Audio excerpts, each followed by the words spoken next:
Hello, I'm Harriet Austin, the Family Discipline Director for the LEND program at the University of Colorado. You're going to be watching a video we developed to teach LEND trainees about best practices for giving feedback to families after an evaluation. We'll be focusing on psychologists giving the diagnosis and recommendation for children with an autism spectrum diagnosis, but the principles behind giving good feedback apply equally well to other professions too. The video incorporates the comments and experiences of actual psychologists and parents and is meant to be used in class discussion and along with the accompanying instructor's manual. Thank you so much. Well, it's great to see you guys today. Good to see you, Harriet. Good to see you. So I was wondering what kind of experiences you guys have had with feedback over the years. Well, you know, with our family, feedback has varied a lot, depending on the diagnosis, the severity, depending on the person delivering it. You know, everybody has a different style, everybody maybe has a different schedule the day you happen to get it. So it's really run the gambit for us. And for us, we've had multiple sessions, feedback sessions. And I would say, depending on kind of the compilation of the group and how comfortable they felt in giving the diagnosis, I think that all played a role in how effective and how well it went, how well it was received. Yeah, we've had a variety as well. We have 3 children, and so we've had different diagnoses actually for all 3, from chronic medical to autism, and it actually took us 2 evaluations to get to the autism diagnosis. How do you think feedback sets you up for later success or failure? How do you think it can play out over the years and is so important that it go well? I can speak to mine and then other families that I know of, but our very first one went very, very well, was very positive, helped me engage, helped me become very much a partner in the process, and I could then become very proactive.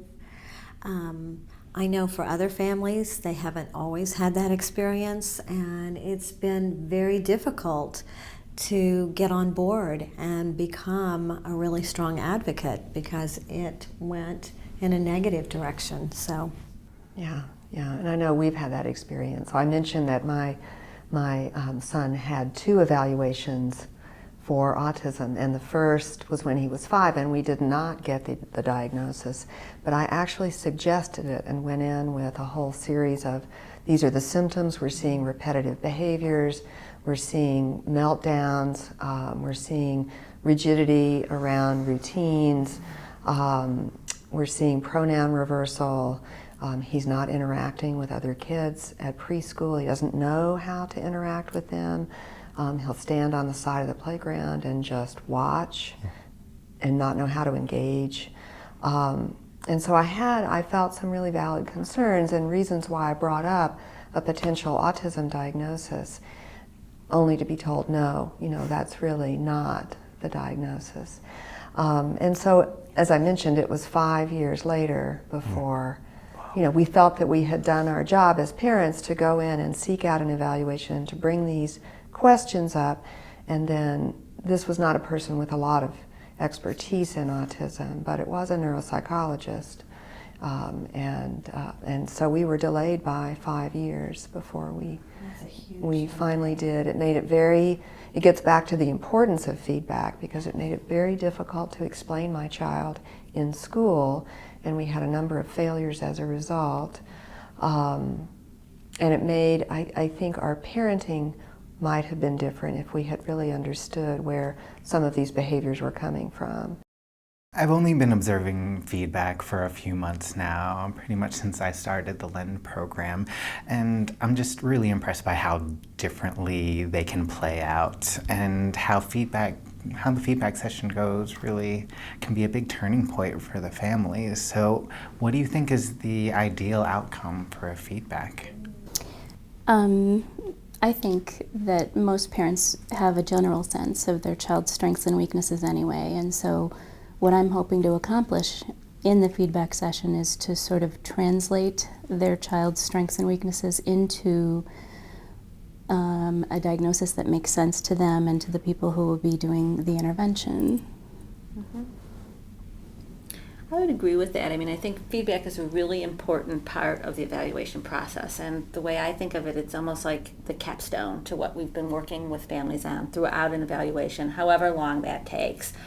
So you start thinking about feedback really right from the very start of an evaluation, whether that's reviewing a chart or greeting a family, finding out what their goals are, what questions they want answered in the evaluation. And then feedback is really an opportunity to answer those questions for families, whether it's about a specific diagnosis or treatment or a direction to take. So this is something that's important for families. They've been waiting a long time to find out the answers to their questions. I think it's an opportunity for them to have a good discussion about what are their child's strengths and challenges and how to move forward with that. And then again, what to think about next. What are the next steps and how to work together to accomplish those goals. The best experiences we had were complete information, direct information, so that we as a team could, figure out, okay, where are we at today? What are the most important elements for good feedback? Well, again, I think you want to think about feedback before you even start an evaluation. So for me, one element of a good feedback session is preparation and thinking from the very start, again, what are the questions we want answered? How are we best going to help this family and this child to get the most they can out of the evaluation and meet their needs? Then we do the evaluation with that question in mind as we go along, as we're evaluating a child, helping a family know what steps we're taking to answer their questions, certainly making sure that families know that they're part of this process and really including them in the evaluation process, not just to get information from them, which of course we're going to do, but really to get their observations about how's the evaluation going, are we seeing typical behaviors, the kind of behaviors they're concerned about, are things going the way they would expect? Do we need to do something different than what we're doing to help answer our questions? We have to talk to other people. So really involving families in the process all the way along. Then we get to the actual feedback session after we've done that. And that's going to happen at different times depending on how a clinic is organized. It might happen right after an evaluation is completed, like that same day, or it might happen a week or two later, and that can really vary. And I work in 2 different clinics actually where it does vary in both those ways. But either way, once you sit down and start a feedback session, I think it's time to review what's been done. Talk with the family again. If feedback happens later, really finding out if anything's changed from the time of the initial evaluation till the time of feedback. Making sure families know, what did we do? What were all those evaluations? Who were all those people if there's more than one person involved in the evaluation? What questions were they trying to answer? I like to go over once again what a parent's role in the evaluation was. So that's all sort of that introductory section. Then the next section is really talking about the diagnosis, which is key and is often one of the parents' most pressing questions, and certainly something we typically need to address even if it isn't something that parents are particularly interested in hearing. So that would be sort of the third area, and then finally we would move to recommendations and really talking about next steps. So again, just to kind of summarize that, I would say there's a preparatory period before feedback starts. Then you have your actual session where you'd have sort of an introductory period, a time to talk about diagnosis and results, and then a time to talk about recommendations.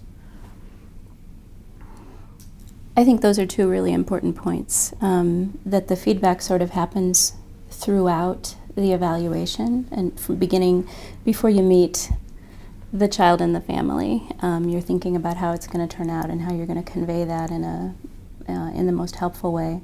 And I think I do a lot of teaching during the course of the evaluation. I'm sure that you do too, especially if the family has a suspicion of a particular type of difficulty, or especially if they maybe don't have very much knowledge about a particular type of difficulty, then I will do a lot of teaching about the things that I'm seeing or not seeing that either worry me or reassure me. And so that's a little bit of feedback that gets them ready for the big feedback in the end, I think.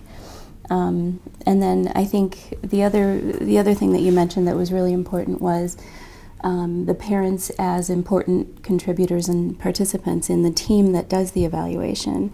And I often tell parents that I think they're pretty good psychologists, because it often turns out that we're worried about the same things and we're happy about the same things. And so it turns out that the parents were actually pretty good evaluators before they came to see us for the evaluation. The other piece that I think is kind of critical in a feedback is that it's an emotional crisis kind of for the family. It's a big moment. Parents will tell you that they don't remember when all the various milestones were reached, but they remember the day that they got the diagnosis. And so it can be a really it can be a big moment in the landscape of the family. And I think the way that we present it can be important in their acceptance of the diagnosis as a piece of the kid and a piece of the family. And certainly we have to present the diagnosis, if there is one, with all of the obstacles that are true of that diagnosis, but I think too that we can present it as a piece of this valuable kid who's a piece of this valuable family, and having a diagnosis really hasn't changed the kid who walked in the door.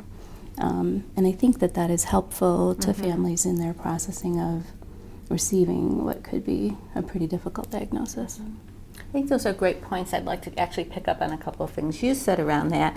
In talking with parents as we're doing the evaluation, I do agree that's just so critical, whether it's sharing an observation or making sure parents know what we're doing and why while we're doing it. So if we've got using a particular assessment tool, what is that tool and why are we doing it? What are we hoping to find out by using that with their child, and checking in with parents along the way too, so that if parents are experiencing the evaluation and if they have an opportunity to observe and see part of what's going on, if they think we're not seeing behaviors that they usually see, it's really important to know that we may need to shift course during the evaluation, do something different, help the child warm up more or prevent some other tasks, or maybe even think about scheduling yet another day for an evaluation. So one piece that's really important for me in thinking through is when we're done for that day, before we're ready to go to the feedback stage, to make sure we've gotten the information we need, and to talk with parents about, did we see it? Did we see your child's strengths?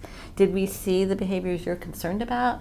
Are the reasons why you came in? And if not, what do we need to do about that, so that we do have that information and we can make an informed decision and give you informed information about your child that's not so radically different from what you see every day at home. I mean, there will be differences, but then we could at least understand those and have a basis for comparing notes, basically, which I think is part of what you're saying. Parents really know their children. We need to respect that.